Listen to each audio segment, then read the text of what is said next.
guys, welcome back to English Ladder. This is Vinita Kadangood. ഇന്ന് ഞാൻ എന്താ topic എന്ന് പറയാൻ പോകുന്നില്ല കേട്ടോ, because I would like you to guess. നിങ്ങളെ ആരെങ്കിലും ചെറുതായിരുന്നപ്പോൾ പറഞ്ഞിട്ടുണ്ടോ വളരെ വികൃതിയാണ്, അവൻ്റെ മേത്തൊരു കണ്ണ് വേണമെന്ന് പറഞ്ഞിട്ടുണ്ടോ? അതല്ലെങ്കിൽ നിങ്ങൾ ആരുടെയെങ്കിലും കണ്ണിലുണ്ണിയാണോ, അതല്ലെങ്കിൽ കഴുകേണ്ട കണ്ണ് എല്ലാം കണ്ടുപിടിക്കും ഇങ്ങനെ പറഞ്ഞിട്ടുണ്ടോ? അപ്പോൾ ഇന്നത്തെ ടോപ്പിക് ഏകദേശം ഒരു പിടി കിട്ടിയില്ലേ, കണ്ണിന് റിലേറ്റ് ചെയ്തിട്ടുള്ളതാണ് കേട്ടോ. It's all about the idioms related to the word eye. Okay, so shall we start? Let's get started with the video.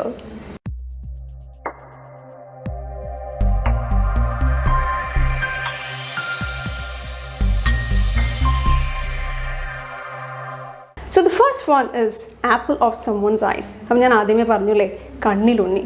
അപ്പോൾ നമ്മൾ അതിനൊരു എക്സാമ്പിൾ പറഞ്ഞാൽ ഒന്നും കൂടെ നന്നായിട്ട് മനസ്സിലാവും. Okay, Sam is the only child in his family and he is the apple of everyone's eyes. എല്ലാവരുടെയും കണ്ണിലുണ്ണിയാണ് ഈ സാം എന്ന് പറയുന്ന കുട്ടി. So that is apple of someone's eyes. Okay, that is first one. Now let's have a look at the second one. It's bullseye. കേൾക്കുമ്പോൾ തന്നെ കൊതി വരണ്ടല്ലേ, പക്ഷേ ഇത് ആ ബുൾസൈ അല്ല കേട്ടോ. This is centre of target. അതിനൊരു എക്സാമ്പിൾ ഞാൻ പറഞ്ഞുതരാം. I hit the bull's eye with my new marketing strategies, which means I could hit the targets. അത്രേ ഉള്ളൂ, എനിക്ക് എൻ്റെ ടാർഗറ്റ് അച്ചീവ് ചെയ്യാൻ പറ്റി, ബിക്കോസ് ഞാൻ എൻ്റെ മാർക്കറ്റിംഗ് സ്ട്രാറ്റജീസ് ചേഞ്ച് ചെയ്തിരിക്കുന്നു. Okay, now the third one is eagle eye. Eagle eye എന്ന് കേൾക്കുമ്പോൾ തന്നെ അറിയാമല്ലേ, ഈഗിളിനൊരു പ്രത്യേകതയുണ്ട്, നല്ലോണം എല്ലാവിടെയും കാണാൻ പറ്റില്ലേ. അതേപോലെയാണ് വളരെ ഡീറ്റെയിൽ ആയിട്ട് ഇങ്ങനെ സൂക്ഷിച്ച് ഒബ്സർവ് ചെയ്യുന്ന ഒരാൾക്കാണ് നമ്മൾ ഈഗിൾ ഐ ഉണ്ടെന്ന് പറയുന്നത്. സോ അതിന് നല്ലൊരു എക്സാമ്പിൾ തന്നെ പറഞ്ഞു തരാം. It's the students write the exam under the eagle eye of the teacher. അറിയാമല്ലേ, ടീച്ചറിൻ്റെ കണ്ണുകളാണ് നമ്മളുടെ കൂടെ എപ്പോഴും ഉണ്ടാവുക എക്സാം എഴുതുമ്പോൾ. So that is what's called eagle eye. Okay, now the fourth one is in public eye. അത് കേൾക്കുമ്പോൾ തന്നെ മനസ്സിലാവില്ലേ, in a position where you are famous and prominent in media. അപ്പോൾ അങ്ങനെ ഫേമസ് ആയിട്ടുള്ള ആൾക്കാർക്കാണ് നമ്മൾ ആ ഒരു പൊസിഷനിലുള്ളപ്പോഴാണ് നമ്മൾ പറയുക in public eye. The actors don't like their children to be in the public eye.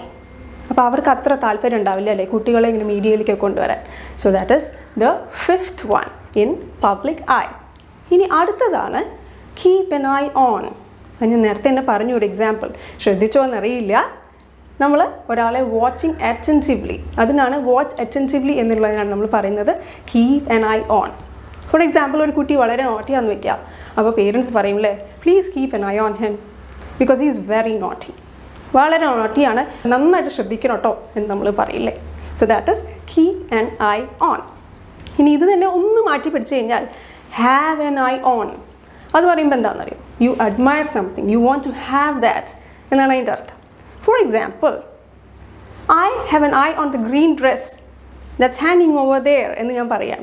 എൻ്റെ അർത്ഥം എന്താ, അവിടെ തൂക്കിയിട്ടിരിക്കുന്ന ആ ഗ്രീൻ ഡ്രസ്സിനോട് എനിക്കൊരു താല്പര്യമുണ്ട്, I would like to have that and I admire that dress എന്നാണ് അതിൻ്റെ അർത്ഥം. So that is I have an eye on എന്ന് പറയുന്നത് അതിന് വേണ്ടിയിട്ടാണ്. Okay, now the last and the final one is see eye to eye. അത് പറയുമ്പോൾ തന്നെ നമുക്കൊരു ഐഡിയ കിട്ടും അല്ലേ, എഗ്രി ചെയ്യണം, നമ്മൾ വേറൊരാളായിട്ട് എഗ്രി ചെയ്യുക എന്നുള്ളതിനാണ് സി ഐ ടു ഐ എന്ന് പറയുന്നത്.